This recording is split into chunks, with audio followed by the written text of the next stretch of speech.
Hello there, guys, and welcome to Daily Updates. Yesterday, we listened to the Matlanga Commission, and Witness A was testifying. And while busy, he came with this narrative of linking Zingumalo to Julius Malema and also saying that Julius Malema is closer to Shadrack Sibiya. The Shadrack Sibiya who's been implicated into this corruption of the SAPS and the allegations by General Mkhwanazi. If you really remember well, when General Sibiya was testifying at the ad hoc committee, Julius Malema was not present.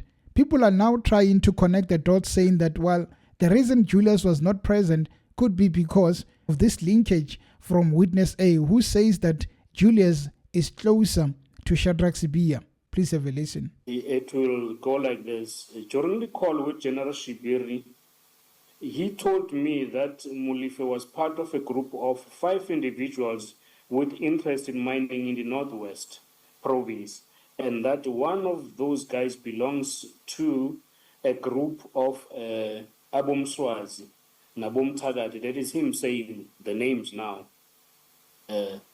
He also said another guy is a Zulu guy, he's a tall guy, now describing him to me. He's known as Z, who stays in Santin, who I understood to him to be Z Numano. He said Z is a close friend of Julius Malema, who is a politician, who then tends to be close to General Sibiya. So he was connecting the person that we arrested to Z, and then Z to Julius Malema, and then Julius Malema, who is friend to General Sibiya, the Deputy National Commissioner. Now he's painting a picture to me that I do not know. Well, not to let that deter him from his progress at the ad hoc committee, Julius responded in 2 parts. One was on X, where he said that Baloi, which translates to witches, you won't find me in the wrong places, lenyetile, which I think translates to you'll be disappointed. Well, he further gave another response at the ad hoc committee while questioning Senzo Mkhunu. He touched on the fact that, well, he has the number of Shadrack Sibiya, but that does not make them friends. And also, he went further to speak about Ket Matlala and the fact that his wife is a Matlala, but it doesn't mean that there's any relationship between them. Please have a listen.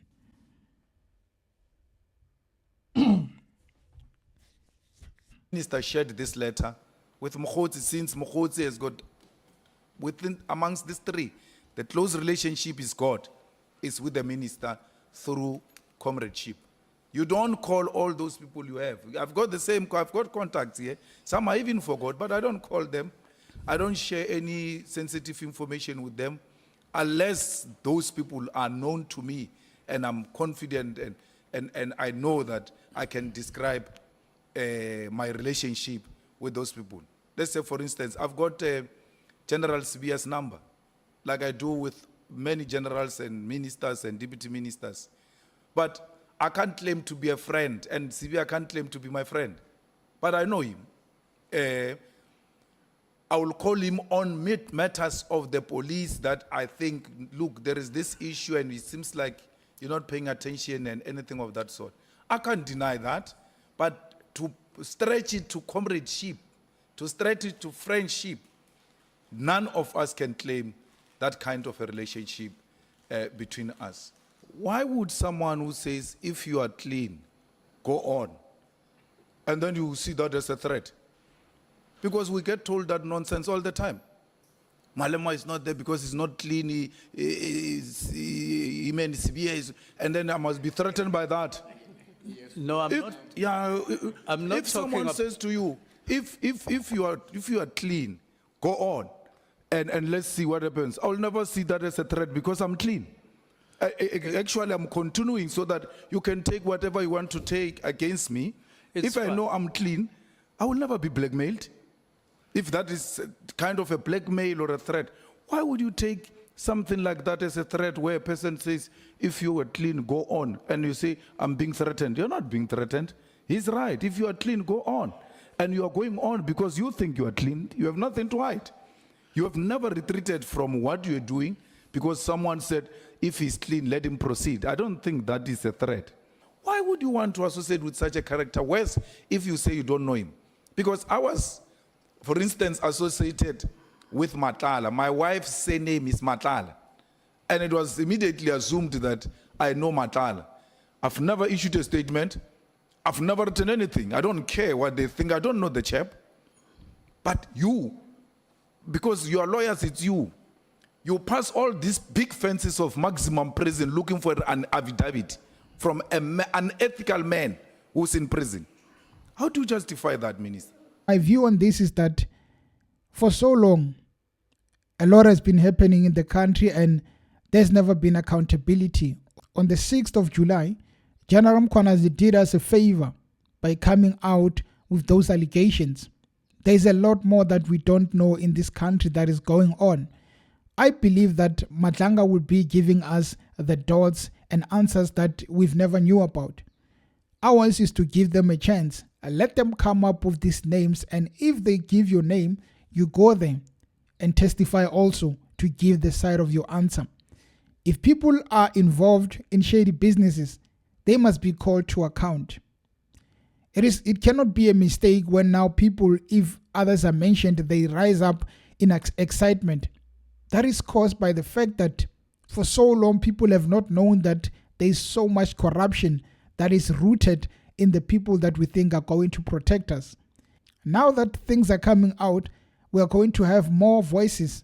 We are going to have more analysts. We are going to have more users having opinions.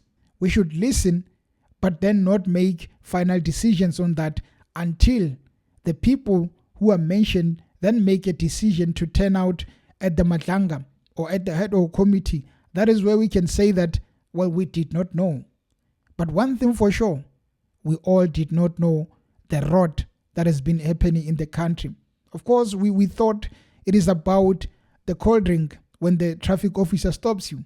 But it's much more than that. They kill you if you want to report them. Anyway, guys, as we continue to watch the Madlanga Commission and the ad hoc committee, our hope is that those who have been involved or who are alleged to be involved in the shady businesses are finally caught and brought to book. Until next time.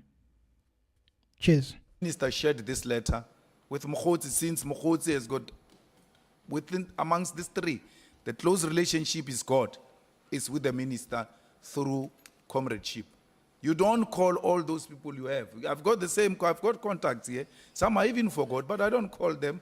I don't share any sensitive information with them unless those people are known to me and I'm confident and I know that I can describe my relationship with those people. Let's say, for instance, I've got General Sibiya's number, like I do with many generals and ministers and deputy ministers. But I can't claim to be a friend, and Sibiya can't claim to be my friend. But I know him. I will call him on matters of the police that I think, look, there is this issue and it seems like you're not paying attention and anything of that sort. I can't deny that, but to stretch it to comradeship, to stretch it to friendship, none of us can claim that kind of a relationship between us.